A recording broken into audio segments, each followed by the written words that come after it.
Hey, Algebra 2, in this video we'll be going over skill number 1, which is rewriting square roots as powers, or roots as powers, and vice versa, not just square roots.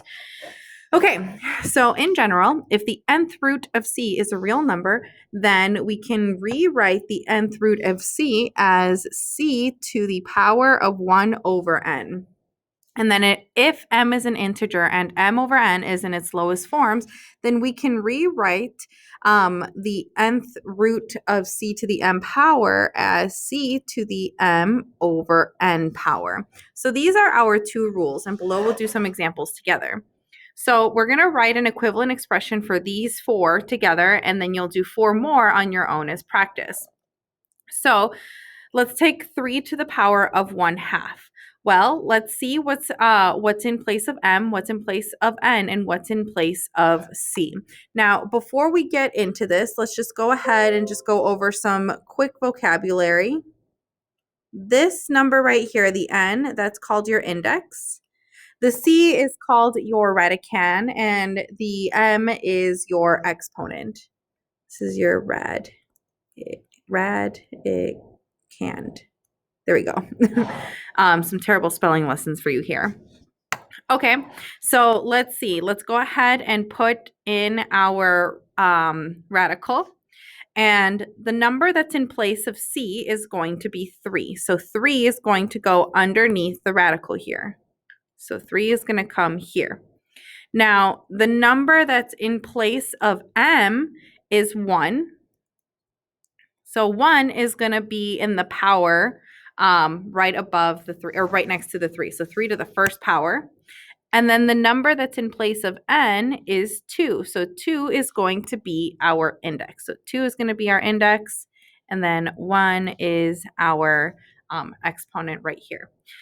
We can just rewrite this as the second root of 3, because 3 to the first power is just 3. And then what's nice is that since mathematicians used square roots a lot, and the index number is a 2, we can actually even just rewrite this as square root of 3, because anytime there's a square root, then the index is just going to be 2.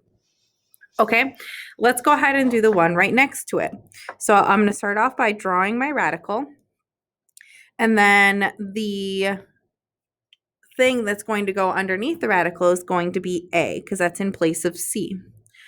Okay, to figure out what the exponent for a is going to be, I need to see what's in place of m.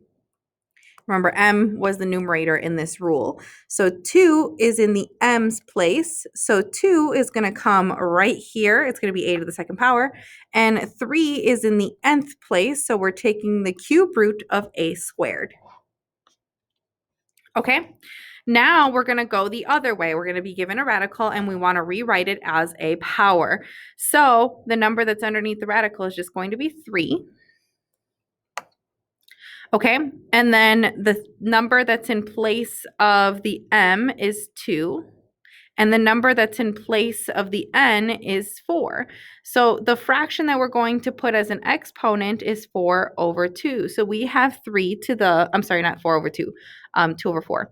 We have 3 to the 2 over 4 power. And we can simplify this. So this is going to be 3 to the power of 1/2, which is the same thing as the square root of 3. These two things are equivalent. There are two different ways of expressing the same idea. Okay, let's go ahead and do the last one. So we're going to start off by writing b. I don't see any number that's in place of the m, so I'm going to put a 1 there. So 1 is going to go in place of m, and 3 is going to go in place of n. So if we do m over n, like the rule says, we're going to do 1 over 3.